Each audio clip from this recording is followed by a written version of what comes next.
ఈ పరిశుద్ధ గ్రంథం ఉందే, ఈ పరిశుద్ధ గ్రంథం సామాన్యంగా రాలేదు మన దగ్గరికి. ఈ పరిశుద్ధ గ్రంథం మన దగ్గరికి ఎలాగొచ్చింది అనుకున్నారు? ఈ పరిశుద్ధ గ్రంథంలో ఉన్న 14 పత్రికలు రాసిన పౌలు చెరసాల్లో పెట్టేవారు. ఎలాంటి చెరసాల్లో తెలుసా? చిత్తడి నేలలో. చిత్తడి నేల అంటే సముద్రం అంతా చుట్టూ ఉంటది, ఐలాండ్స్ కింద. ఆ చిత్తడి నేలలో జైలు కింద రాతిని తొలచి జైలు చేసేవారు అన్నమాట. దాంట్లో ఇప్పుడైతే కరెంట్ ఉంది కాబట్టి లైట్లు ఉన్నాయి, మరి అక్కడ లైట్లు లేవు. జైలు బయటే లైట్లు ఉండేవి. ఆ లోపల అంతా తొలిచిన తర్వాత రాతిలోనికి లోపలికి పంపించేవారు. లోపల పంపించక ముందు ఇలా సువార్త చెప్పినందుకు కొరడాలతో కొట్టేవారు. ఆ కొరడాలు ఎలాంటి కొరడాలో తెలుసా? ఒక్కసారి కొరడా గాని బీపీ మీద పడి వెనక లాగితే 100 గ్రాములు మాంసం తెస్తుందట, పట్టుకుని లాగేస్తుందట. ఒకసారి కొట్టి వెనక లాగితే 100 గ్రాములు మాంసం తెస్తాడ. అలాగా 1 దెబ్బలు కొడితే చెరసాల్లో తీసుకువెళ్ళేవారు. చెరసాల్లో తీసుకువెళ్ళిన తర్వాత చిత్తడి నేలని ఎందుకన్నా తెలుసా? ఆ రాతి నేలలో నుంచి ఉప్పు నీరు ఊగుగా వచ్చిందట పైకి. ఆ జైల్లోనే వెళ్ళి కూర్చోవాలని పట్టుకోవాలి. ఉప్పు ఆ దెబ్బలకు తాగుతే ఎలాగుంటుంది చెప్పండి ఒకసారి? చీరుకుపోయి చర్మం అంతా ఆ ఉప్పు తాగుతుంటే ఎలాగుంటది? ఎంత దారుణంగా ఉంటది? ఆ ఉప్పుతో ఉంటే ఉన్నటువంటి దాని మీదకి వెళ్తే మంటలు వచ్చి కేకలు పెట్టేవారు.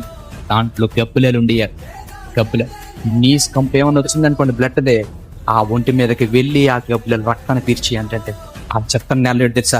చిన్న జలగలు ఉండేయట ఆ జైల్లో, చిన్న జలగ. అవి ఆ మాంసం ముక్కల్లో చింపుకుని తింటా ఉంటుంటే అవన్నీ కన్నీళ్లు పెట్టుకుని మింగుకుని సంఘానికి ఏమని చెప్పారు తెలుసా? ఆనందించండి, మరలా చెబుతున్నాను ఆనందించండి, పరలోకం వెళ్ళిపోతాం, ఇంకా కొన్ని రోజులని సంఘానికి పత్రిక రాసిందండి అదే జైలు. ఇవి మీ కంటికి కనబడుతున్నటువంటి అక్షరాలు అనుకోవద్దు. భక్తులు కాచిన రక్తపు చొక్కలు అక్షరాలుగా మారి ఒళ్ళోకి వచ్చాయి. నీ బ్రతుకుని మార్చగా ఇంకా 150, 200 బైబిల్ కింద చూస్తున్నావు. అది ఎంతో మంది జీవితాలు అంత సాక్షులు అయిపోయింది. నీ దగ్గరికి వచ్చాయి. ఇంకో తెలుసా?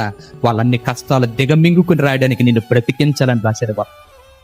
నిన్ను నన్ను మార్చి నిలబెట్టుకోవాలనుకుని రాశారు ఈ పరిశుద్ధ గ్రంథం. ఇది నీకు అర్థమైతే సామాన్యంగా ఉండొద్దు. దేవుని సంఘంలో ఒక బాధ్యతగా ఉండు.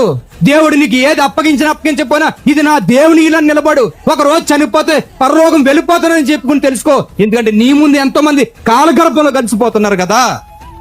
ఏం పట్టుకెళ్తున్నారు వాళ్ళు? పొద్దున్న చనిపోయిన తర్వాత నీ దగ్గర కూడా వచ్చి 2 వస్తాయి, మంచి చెడు. ఈ 2 నీ దగ్గరకు వచ్చి నిలబడతాయి. రేపు పొద్దున్న మంచి చేసావు, మంచికి తగిన ఫలితం ఉంటది. చెడు చేసావు, చెడు తగినటువంటి ఫలితం ఉంటది. ఈ భూమి మీద నాకు ఎవరో పర్వాలేదు, నేను బ్రతికేయాలి అనుకున్నాడు, బ్రతికేస్తావు. ఒక రోజు మరణం నీ ముందు నిలబడుతుంది. ఏం చేయాలో తెలియని పరిస్థితి అయిపోతుంది. ఏ రోజు గుండె ఎవరు దాకపోతుందో చెప్పలేమండి. కూర్చున్న వాళ్ళు కూర్చున్నట్లకే చనిపోతున్న రోజు